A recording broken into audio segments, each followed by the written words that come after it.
Bentornati, bentrovati, buon primo pomeriggio. La poesia non ha confini, ma per comodità li chiamiamo poeti stranieri.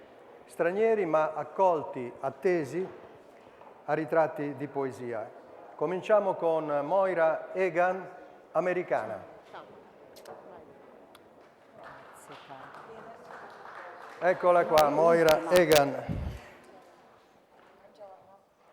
Buongiorno Moira. Moira Egan scrive poesie d'amore. È l'assiomatico punto di partenza di Goffredo Fofi nell'introdurre la raccolta La seta della cravatta, uscita nel 2009. Ed è vero, sono poesie d'amore.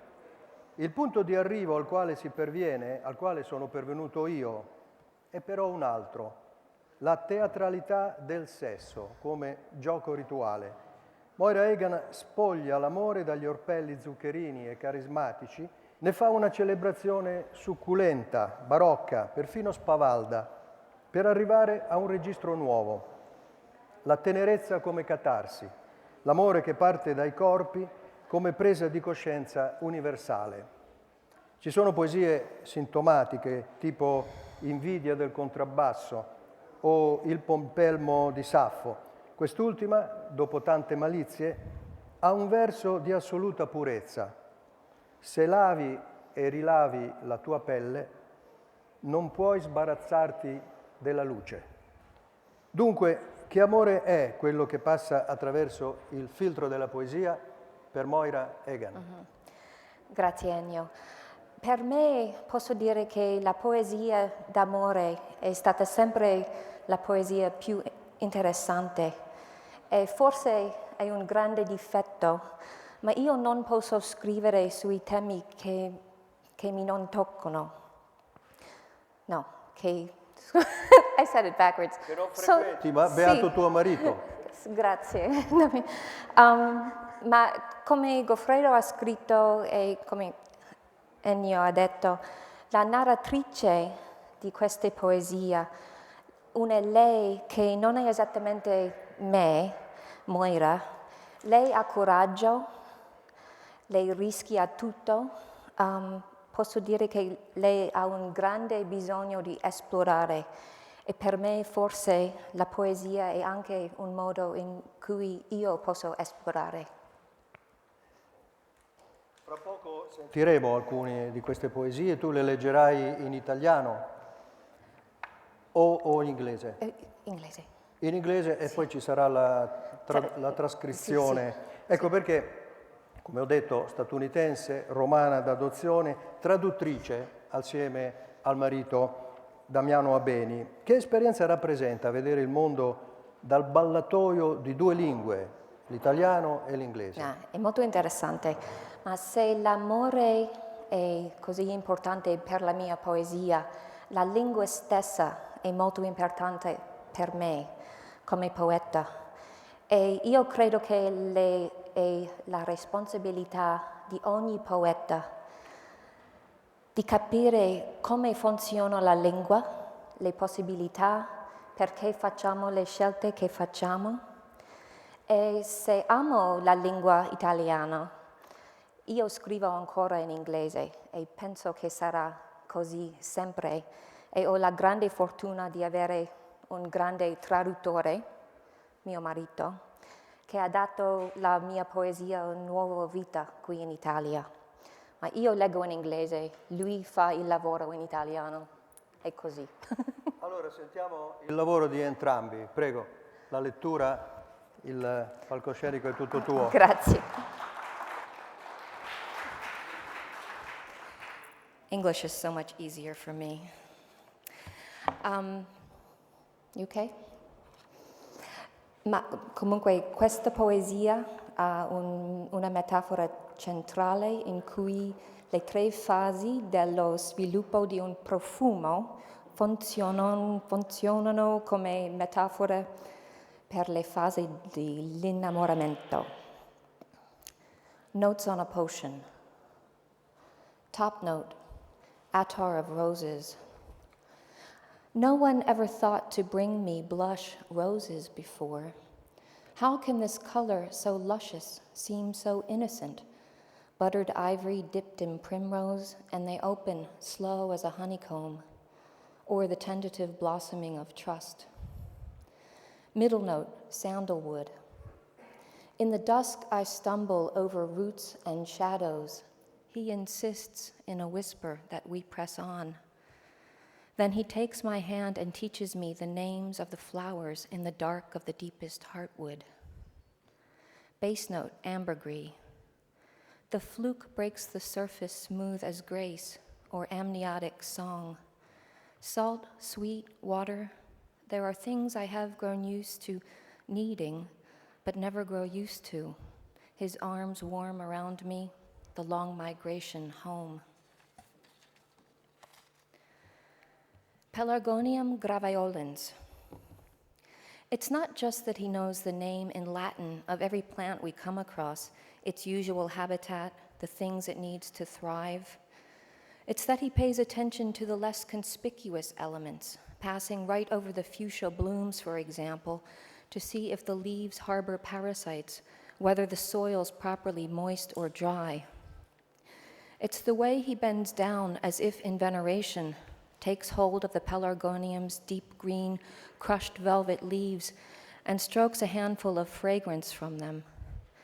I can't decide if it smells more like sage or thyme, but we're in agreement that someone needs to bottle it and sell it as the sexiest yet most innocent scent ever.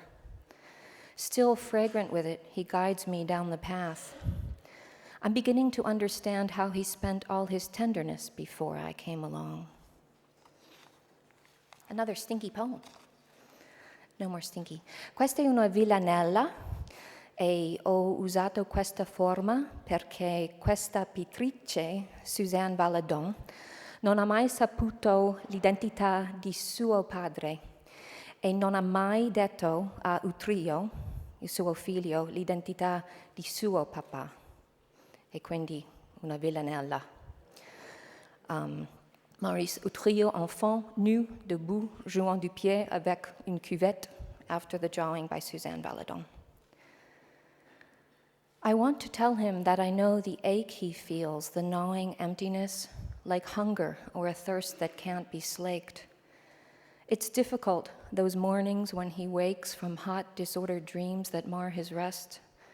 I want to tell him that I know the ache, the looking glass become a muddy lake of roots obscured, of pure unknowingness, of hunger and a thirst that can't be slaked. It breaks my heart, the jokes the children make, that small angelic face cast down in sadness. I want to say I understand the ache. He plays his strange distractions, and I take some comfort that he's soothing loneliness, the hunger and the thirst so hard to slake. But I can't tell him. Is it a mistake to hold this secret tightly to my breast? I want to tell him that I feel the ache, the hunger, and his thirst that can't be slaked. Okay. Un sonetto, which I am reading today for Ben. Leggo questo sonetto oggi per il mio amico Ben. Hearts and stones. I have a friend who collects heart-shaped stones. She plucks them out of nowhere, catching glints and glimmers of this gift, the earth presenting chthonic valentines to her alone. Of marble, crystal, sandstone, fossil, quartz, her vast collection spans a glacier's age. It's said collectors are trying to assuage a hole within some awful primal loss. If that's the case, I want to tell her that we all have empty spaces, awful scars. Even the earth accretes itself in layers. That force creates both precious stones and granite. And if her heart-shaped stones reflect the one inside, I want to tell her every heart is petrified.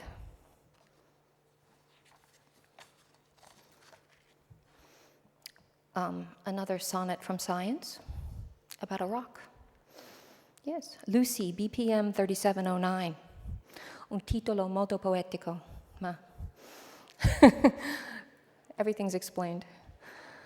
Astronomers had always theorized that when a star's used up its nuclear fuel and died, its carbon heart would crystallize. And now they've found the proof, a cosmic jewel, 10 billion trillion carats worth of diamond in the sky. Yes, like the song. And when they seismographed the white dwarf's depths, she sang back, resonating like a gong. Was that what I was hearing all those times I walked at night to listen to the stars? Just Lucy's music, a sidereal chime that rang its way into my carbon heart? I like the thought that burnt-out hearts of stars can sing to us, even across light years. E finalmente, un sonetto strano. Ho invitato questa forma, sonetto with a sidecar, e ogni verso è un indizio per una parola, un nome che è molto facile di dimenticare, sorry. Sonnet rhyme. Where did my brain go? I don't know. So I'll read both parts. Forgetfulness sonnet. For Linda. What was your last name again? Please laugh, God. Where have you gone, goddess of memory? Namazani. I find no laughter in this new forgetting. Kundera. Can't fathom this is how it's supposed to be. Ontology. My list of tongue-tip losses is increasing. Anaphora. Zip-zaps neurotransmit across two nerves. Synapse. The apple-flavored smoke of Istanbul. Hookah. That altar-holding domed part of the church. Apps. Don't take his name in vain in Donegal.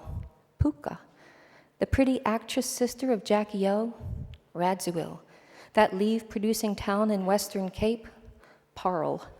The leaves' autumnal colors, brown and yellow. Xanthophyll. Miss Bishop's birthday stuff of lime and clay. Marl. Bald Mountain loosed my brother from his wits. Fantasia. I'm speechless. I know there's a word for it. Aphasia. Thank you.